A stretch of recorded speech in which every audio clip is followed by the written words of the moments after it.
All right, family. It's your brother, Bro C, and like I said, man, we're trying to raise money to open the doors to our facility by June. Man, I want to open this facility by June. We have the perfect place. All we need is the money to get the equipment and everything. If I had the money myself, I wouldn't ask you for nothing, but I don't have it myself. And how long are we gonna wait to get this going? You know, check in the description box. You'll see our GoFundMe, and that's where we are trying to raise money. Anything you can give. And like I said, I have my own job. I have a 9-to-5 job that I'm working. I don't need nothing from you so that I can build my lifestyle up. If I wanted to build my lifestyle up, I'm making plenty of money on my job where I could do it myself. I don't need you to do that. This money is strictly to get that facility and get all the equipment we need to get in there and to get everything going so we can actually run this facility. No disrespect to Dr. Umar. I am not Dr. Umar though, right? I am not him. I would love anyone help. You could help me try to plug in the people that would be interested in helping me reduce crime in the black community, reduce violence against women and children in the black community, reduce the homelessness in the black community. If you think all of these things are good objectives, those are our objectives.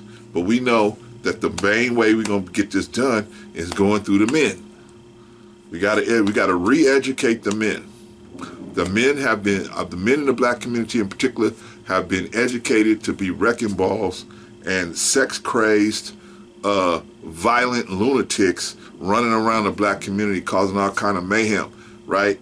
We had to re-scratch all that and reteach them how to be productive citizens and help in creating a culture of hard work and patience and God-fearingness, right? But they have to be taught. Well, Clarence, they should just know already. They should just know that stuff. How? How are these young men gonna know this stuff if they never been taught? And how can they be taught unless a teacher comes to teach them? And how can a teacher come to teach them if the teacher hasn't been sent? Well, I'm one of the teachers. Myself, I got a team of people that want to help teach young black men how to be better men so we can have stronger communities, so the violence can go down against women and children, the violence can go down against other men, just people in general, elderly, single parent rate can drop dramatically because we'll teach these young men about duty and responsibility, right? Problem with these young guys now, they think they're supposed to be happy all the time, and if they're not happy, they're in the wrong profession, they're in the wrong whatever, right? If they ain't feeling good and laughing and playing all the time, they have no clue about how responsibility works. They have no clue on how duty works, right? We have duty. They don't want no duty. They don't want no responsibility, and they definitely don't want to be held accountable for anything. And we got to reframe all that. How can you take people up out of the situation they in when the men are all screwed up? Even if you got good women, where are these good women gonna go if the men are all screwed up? So we got to get the men together, man, and we got to start as young as possible, 15, 16 years old. We got to start. Those are 15, 14, 15, 16. That's a crossroads for most young black men, right? That's a crossroads for them. They got to decide what they're going to do, who they're going to really be, what kind of values are they going to stick to, what square they're going to stand on. That's a crossroads for them, right? Of course, it may change. They may update it as time goes on, but the core foundation of who they really are, it gets decided early. 14, 15, 16, that's when we can probably do the last amount of tweaking to that situation. Clarence, you ain't gonna save nobody. You can't change the whole world. I'm not trying to change the whole world. I'm trying to change the willing.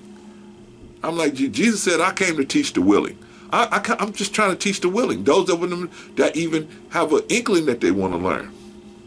Well, most of them don't want to learn. Well, look, the hard-headed going to get their own reward, right? The hard-headed going to get their own rewards. We can't worry about the ones that don't. We got to worry about, we want to try to have a facility for the ones that do. The ones that do. And I got a program, man, that we can do. It's the emergency pack. Tighten this up so you can see that. It's the emergency men's pack. We're going to break the hood cycle. Can you believe this, family? Our young men out here thinking that the hood is good. It's all good in the hood. Because the rappers have told them, nah, you don't need to get out of the hood. Stay in the hood. Keep thinking like that. Keep thinking in that manner that's got you broke. It's got grandma broke. It's got your mama broke and got you broke. Just keep thinking like that. Long as you can go out and party on Friday night, you know, you got enough money to pay for a new wig. You got enough money to rent a car so you can make girls think that you got money. We out here, we frauds. We frauds, most of us, man.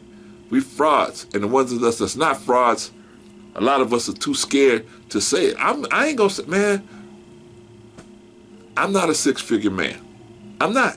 I don't make six figures. But I don't, that's not, it's okay. That's okay. I'm not competing with somebody for sexual favors from other people. So I already got that understanding. I don't need to compete with no one. I'm competing with myself. How much of God's grace and mercy can I show you that God had on me? How much of that can I show you so that you could say, maybe I need to take a look at this God you're talking about, because this world is wicked. Family, let's understand, the world that we live in is wicked. It's wicked. It's wickedness coming from coming at your children from every direction. The internet, the television, the radio. You can't even sit in your car and leave the radio on one station, because they're going to, sooner or later, they're going to play some crap that, you know, your children shouldn't be listening to. That's why, man, I don't even listen. I listen to the jazz station out here in L.A. I don't even listen to none of that other stuff, man. I used to listen to the news station. That got depressing. I used to listen to some of these other stations. Every once in a while, I listen to a rock station or a rap station, just if I want to if I'm by myself and I'm trying to stay awake or something, I'm feeling really sleepy, I roll the windows down and I'll blast some rock or I'll blast some rap. But as far as I listen to it on my, you know, at my pleasure time, no. Not a lot, maybe a few, maybe some positive stuff, but I don't listen to none of this, you know, I kill niggas and I kill niggas and I kill more niggas. You kill niggas? Yeah, I kill niggas. Well, you kill niggas and I kill niggas. We kill niggas. We kill more niggas and I kill more niggas. I mean, who wants to listen to that 24 hours a day? People that listen to that stuff, and some of our young brothers, they listen to that music all day, guess what? They go out in the street looking for trouble. I told y'all, man, I was just right here in a Rouse supermarket, and I seen a brother walk through the door, because see, I'm always looking around. I'm always paying attention. I look like I'm not, but I am actually paying. I'm watching everybody in movement. I'm always measuring the distance. How close are they to me? How fast could they get to me? So I'm always looking at everything. Who just walked in the door? What does he look like? Is he on some bullshit? What's going on? So I seen this dude, and I felt his energy. I wasn't even at the door. I saw him come in, and I felt his energy. He was on some bullshit, and he got into it with another gangbanger in the store, right? So I'm looking around like, okay, what am I going to do if these two get into it? But luckily, they didn't get into it, because the dude he got into it with, you know, recognized that they had a security guard, armed security guard, and he just left. But the dude that actually came to the store second, he was on some bullshit. He was ready. He came into the store looking for some bullshit, looking for the other guy. He knew the guy was in there, and he came in there on some bullshit. It could have went a lot of different ways, right? But the point is, they listen to this music, man. They listen to this stuff. I kill niggas. You kill niggas. We kill niggas. Kill niggas, right? But ain't nobody else on that list, right? and they talk about how tough they are killing their own people. I'm tough because I kill my own people, right? Family, we got to get them out of this thinking mentality, man. We got to. Well, who's gonna do it? Give Bro C a chance. Give me a chance. I can't save everybody. I'm gonna be honest with you. I can't save everybody. I can't. But maybe there's one or two that I can pull out of the fire. Maybe there's one or two that I can save. Maybe the one I put out of the fire, maybe he's going to marry your daughter or your granddaughter. And he was going to be a wrecking ball, but we switched him over and had him to turn out to be a better man. Right? Family, we can't just... The government is not going to come in and do it. There is no government program that's going to come along and teach our young men how to be better black men. They not. The U.S. government is totally invested on a great portion of our young black men going straight to prison, going straight into the juvenile system, going straight in from the juvenile system, straight into men's prison. They are fully invested in that. That's the liberals. I don't care what you call them. I'm like Malcolm. They're all birds. They're all wings on the same dirty bird. These are liberals. These are conservatives. They're all wings off the same dirty bird. Forgive me for if you associate yourself with one of those parties. But I'm saying in relationship to how we get treated as black people, who cares what you call them? Who cares what you call them? They are not coming to save us. They're not coming to get our young men. And if they was, Dr. Collins made the point so great. He said if America is a place where the majority rules, if the democracy is where the majority rules, he said if the majority of white people wanted us, or not, he said white people, but I'm going to change that. I'm going to say the majority of people, period. Not only white people, but black people as well, or any other race of people. If the majority of those people wanted us to be in a better position as black people, they would be helping us.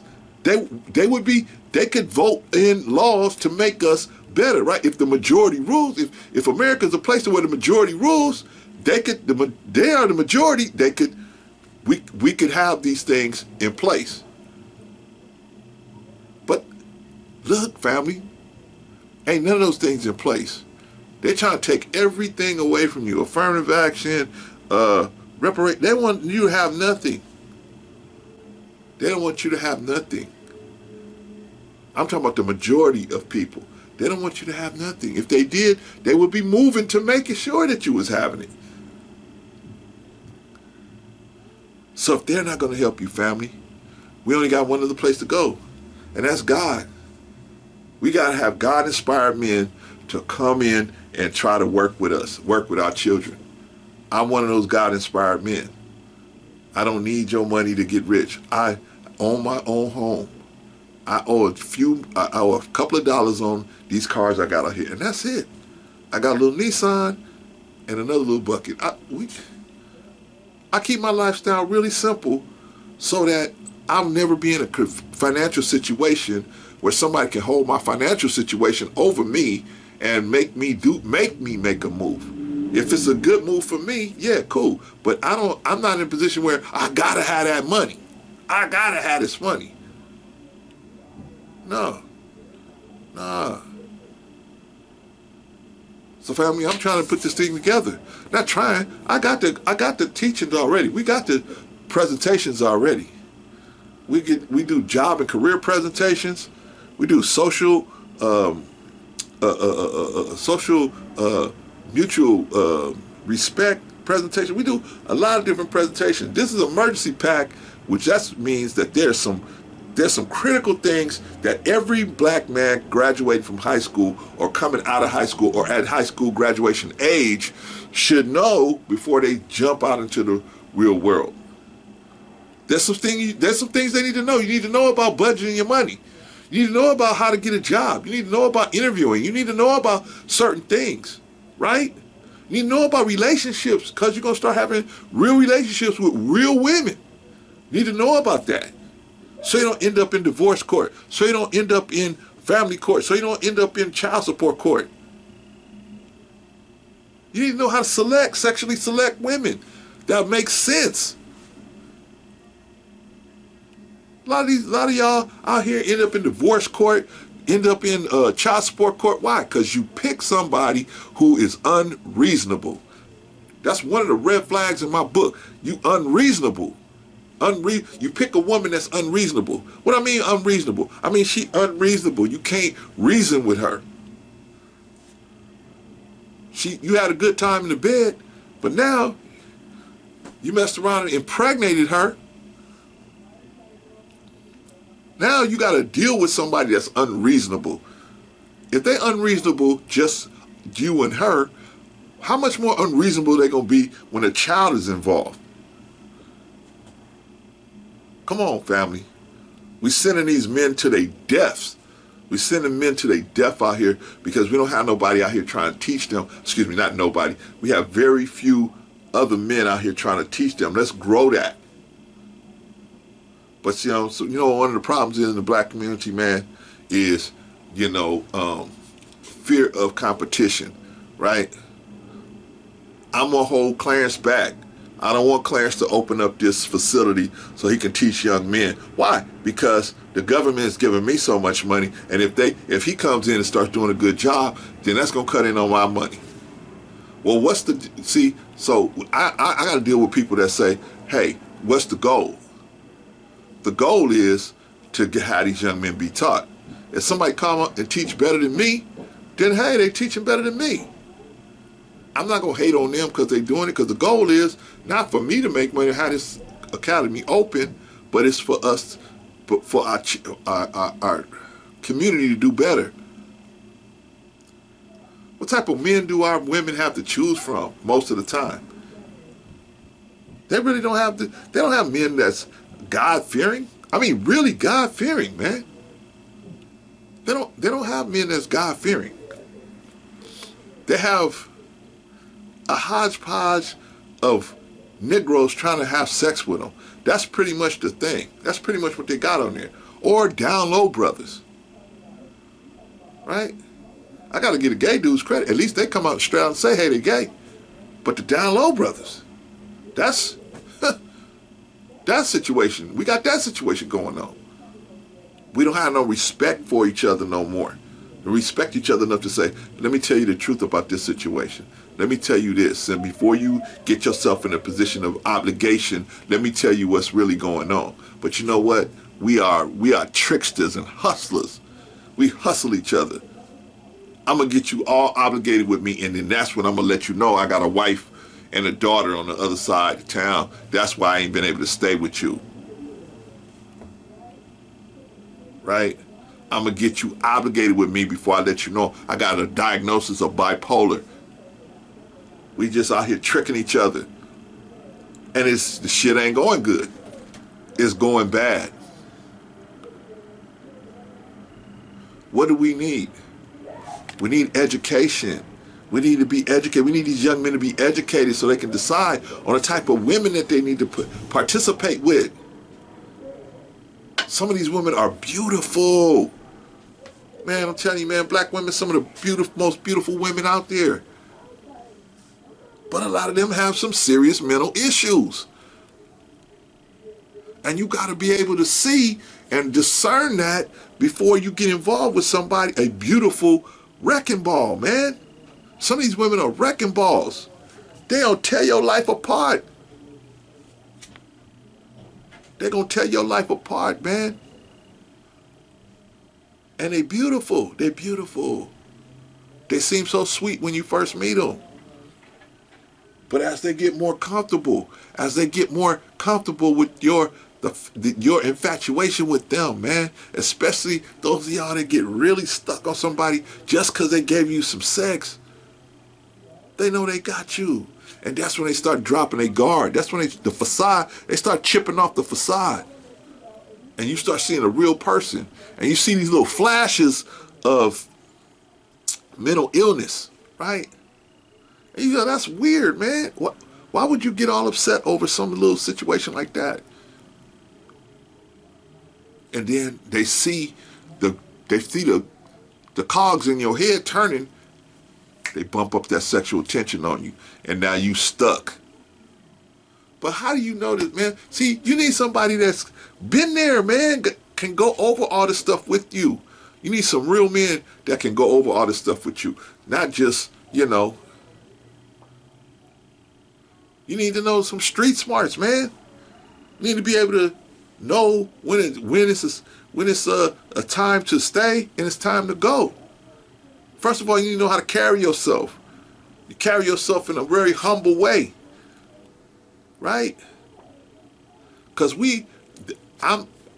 like I said, we started the Urban Warrior Academy. Urban Warrior Academy. And one of our creed tenets is we seek peace at all times. I'm seeking peace at all times. Right? But at the same time, I'm preparing. You see this punching bag right here? You see this punching bag? Why? I got the punching bag, got the weights in my office. Why? Because I got to get ready for if something happens, I need to be ready. Not only with my hands, but anything I pick up, I can use it as a weapon to defend myself. I'm always in defense. I'm never the aggressor. I'm not going to never be the aggressor. And so we teach them. That's another tenet. We are never the aggressor.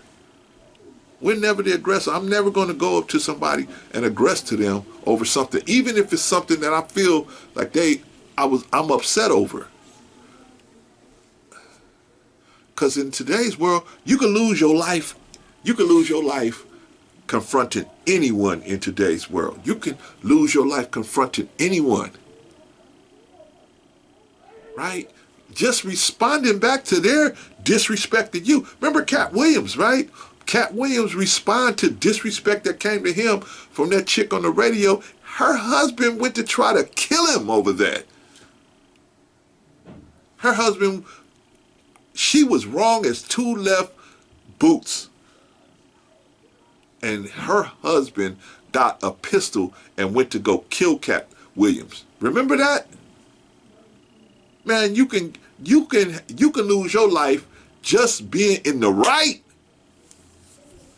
in this situation. A lot of our young men are losing their lives. A lot of them are like that chick, that radio chick husband that went to approach Cat Williams with a pistol. What if Cat Williams had a pistol and took his life? Now her family would be mad at Cat, but she's the one that started the whole shit. See, that's what I'm saying. Some of these women, man, they'll start this whole shit. What do they care? What does she care if Cat Williams get dead? What does she care if her husband get killed? She put her husband on that mission. Instead of saying, honey, I'm the one that started that. He wasn't wrong for defending himself. I started that situation. No. Some of these women will they'll start a situation like that and send you out to get your head blown off. And it was 100% in the wrong. But who gonna tell you this, family? Who's gonna tell our young men this and how to look out for stuff like that? Here we are, me and my team. Shout out to Rico, shout out to Bolo, shout out to King 75. That's a portion of the team. I got a whole nother part of the team that's behind the scenes you ain't even seen yet. But I'm going to bring them out here. But we're going to get this thing up and running first. But family, what I really came to talk to you about, is the men's meeting. We want to have a men's meeting every Sunday, not every Saturday, but on Saturday mornings when available, at least one a month, we have a men's meeting, man, where we meet with all we have an online meeting with all of our attendees, all our members, and we meet with them. Guess what? We're gonna meet with them. We're gonna talk to them. We're gonna go over scenarios that one of them may have seen or ask a question about, or how do we do it? And we get online. They can log in and come online. That's the future. See, that's why we need all the technology, man. That's why we need the cameras. Not no rickety camera like I'm using right here.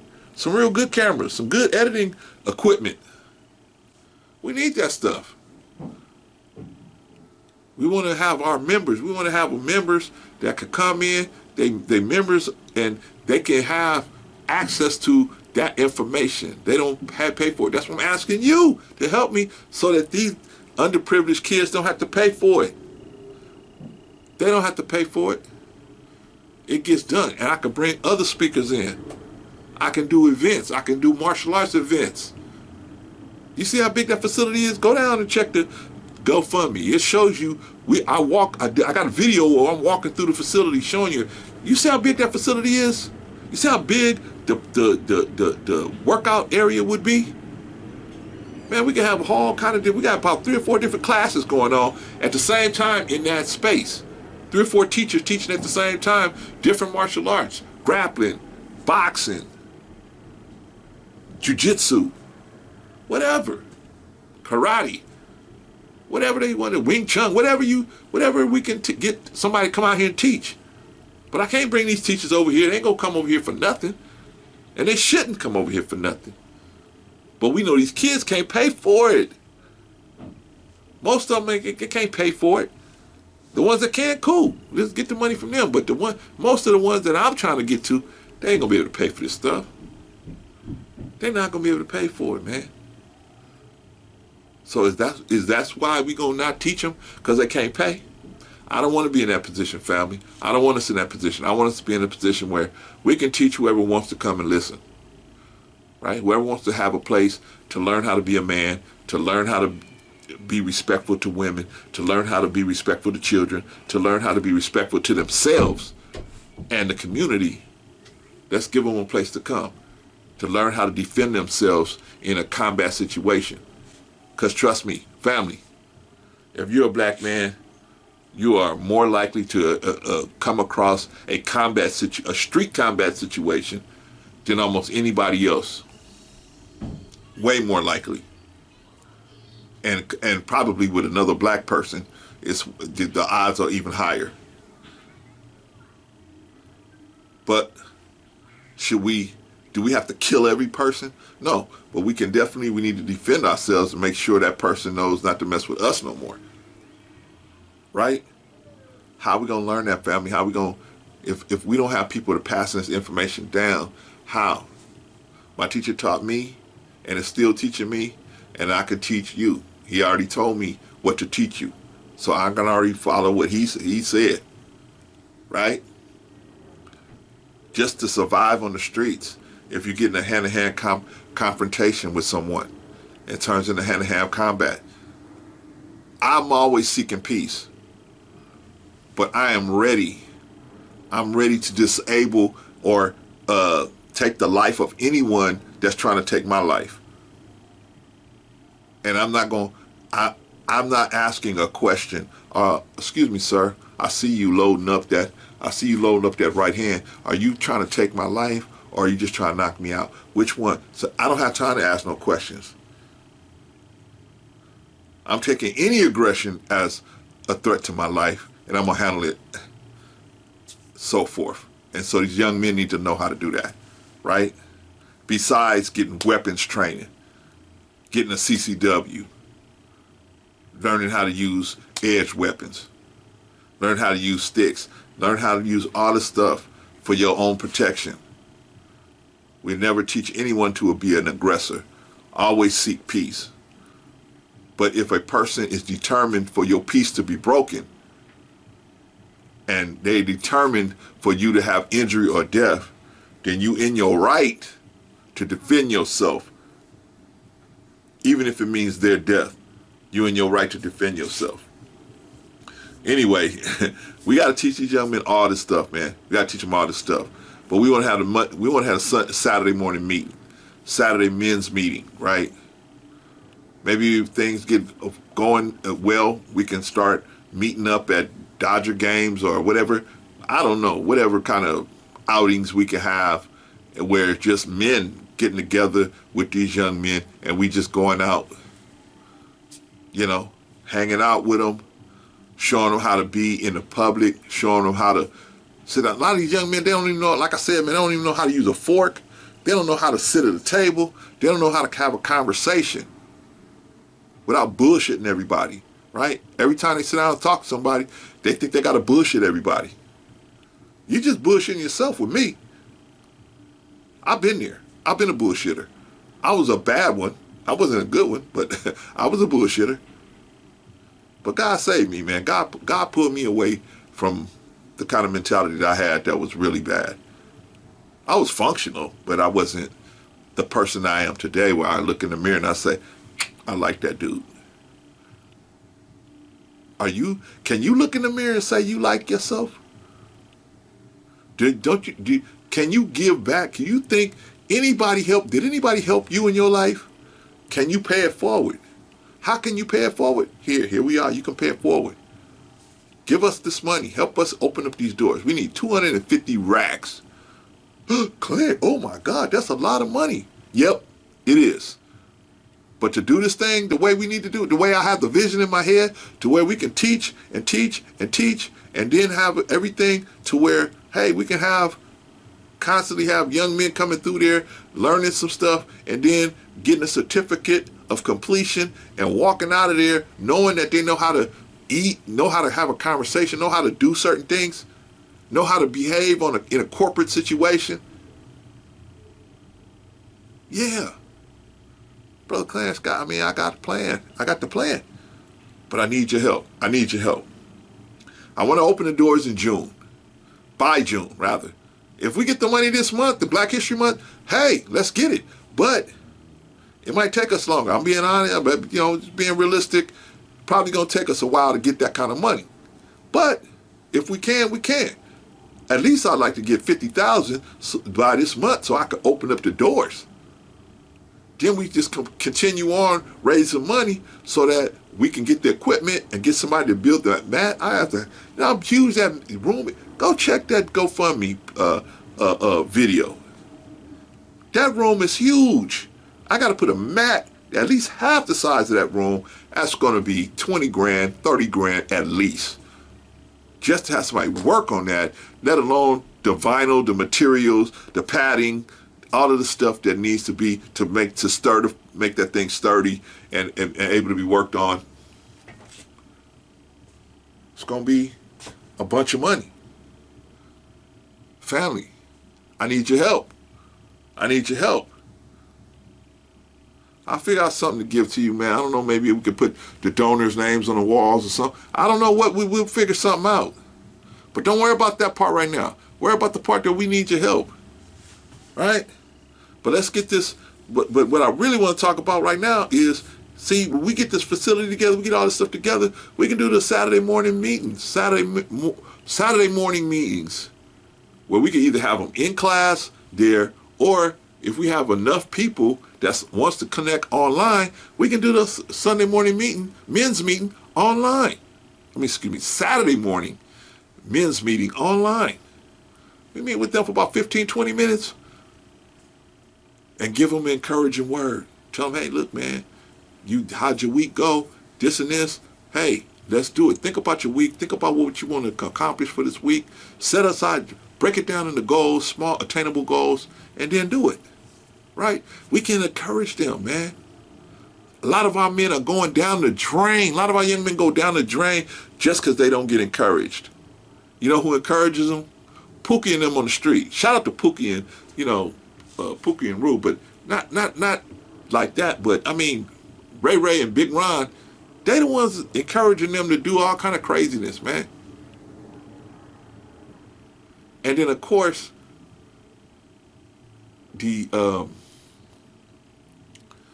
promiscuous women that's out there in their crowd, they feel like the more evil they do, the promiscuous women, that will put them higher on the list of people that the promiscuous women will be sexual with. Because that's what it boils down to, man, is being sexually selected by these promiscuous women. They think if they do this evil, they're going to be sexually selected at a higher level. They're going to go higher up the hierarchy of how these women do their sexual selecting. Come on, family. So Like I said, I need your help. We want to do the Saturday morning men's meeting, which is be online, and we if it's big enough online. But I'd rather do it in the facility with the people that are actually in the facility. But if I have people that want to come to the facility, I have them come to the facility plus online. But we got to have the right cameras. We got to have the right equipment. This stuff gonna cost money. So I'm gonna just keep begging and begging and begging and begging, right? What did TLC say? I ain't too proud to beg. I ain't too proud to beg. I ain't too proud to beg, man. When I was on my dumb shit, I was on it. Now I'm on God stuff, I'm on it. I'm gonna push harder on God stuff than I was when I was on my devil stuff. That's the way it should be, right? The devil ain't gave me nothing. Here, this man gave me everything, a second chance at life. I was living out of a hospital bed a couple years ago. Here I am out here talking, moving around, you know, coming back to life, right? I've been resurrected because I was dead. Spiritually, mentally, I was dead. And here I am. Then I was physically dead. And I've been resurrected by the God of the universe. Amen? So family, help me. Help me. I want to do the Saturday morning men's meeting, right? I ain't going to teach your child nothing but how to be a better man. And if he don't like that, then that's on him. I can't. Some of our young men ain't going to like what I got to say because it's going to require work. It's going to require work on their part. Right? Adam came into the world straight into a job. Right? Am I right? God didn't say, Adam, here you go, man. Here's a bed, and there's a little there's a hammock right there, and you know what I'm saying? Just clap like that, and two little honeys will come by, and they'll give you whatever you want. Is that where Adam went to? No. God, as soon as he came, as soon as he opened his eyes, hey, check this out, homeboy, you got a job. You got to get on this job. Adam said, yes, sir. And he went to work. Right? It was all good until he disobeyed. It was all good until he disobeyed. That's how most of our lives are. It's all good till we disobey good, right guidance. Right? God gave Adam right guidance. But it didn't fall apart till he disobeyed. Now our young men, they don't even get right guidance. They're getting bad guidance, and it's falling apart on them. They obeying bad guidance. Come on, family. Come on. Help me. Help me get this emergency pack to them. Let's teach them, man. Let's get them 7 quick lessons on what they need to know before they walk out of high school. When they turn high school age, when they turn 18, stuff they need to know right away.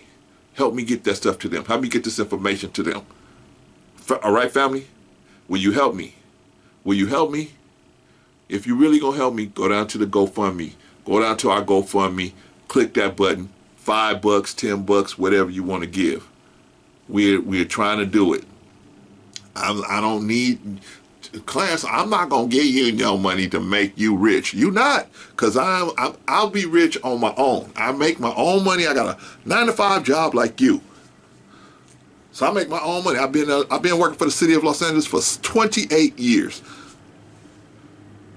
I'm gonna ride it all the way out.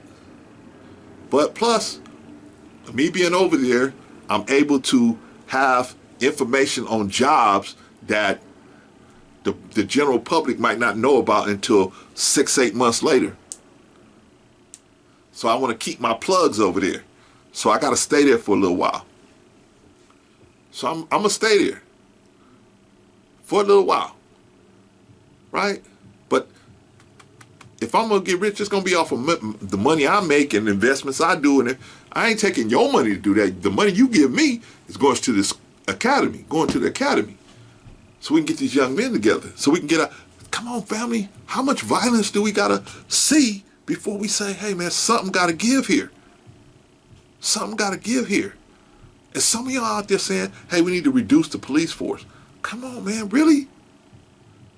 We got all this violence with the police people we got out there now, and you going to take more of these police people away? No, they need to be trained better, but not taken away. No, not taken away. I don't think that makes sense. I think what makes more sense is let's take the people that we got and let's train them better. And let's add only trained people, really good trained people out there. But the problem is, a lot of people look at that job and they say, why should I risk my whole future and for the pay, and then because they don't get trained properly, they get sent into situations where things are ridiculous. And they hope that they figure it out. Same thing with black men, man. We just letting them go. Because of the single parent situation, a lot of times they just don't have no training. And if they don't go to the military, if they don't get into the police force, they don't get into some type of career that demands they focus and demands their a code of conduct from them. They follow the street code of conduct, which is all for one and one for all. Right? Last thing I'm going to say is, shout out to Arshawn. We got to have impact over intentions. Some of us, we got good intentions. But are we really impacting the community? If you give me money, you're going to be impacting the community. You're going to be impacting because we're going to be able to spread this message. And people will see what we're doing. And there might be other guys that might copy it and do the same thing in their neighborhood. Or promote what we're doing out there. Who knows? But family, we got to start somewhere. But let's help us so that we can do, that's one product that we want to get out there, is a Saturday morning men's class. We just want to do a Saturday morning's men's class, men's meeting, so that we can just meet with the young brothers, man. Let them tell their little stories. Let them, they can relate to each other. Just let them talk and kind of just guide the situation into where at the end they feel like, hey man, I can do it. I can do it. Because they can. All right, family, I'm looking for your support. I need your support. Go down there, check the GoFundMe, click on that GoFundMe, man. Give me something. Give me something, man, so that we could change the whole trajectory of the black community. All right, y'all. Peace.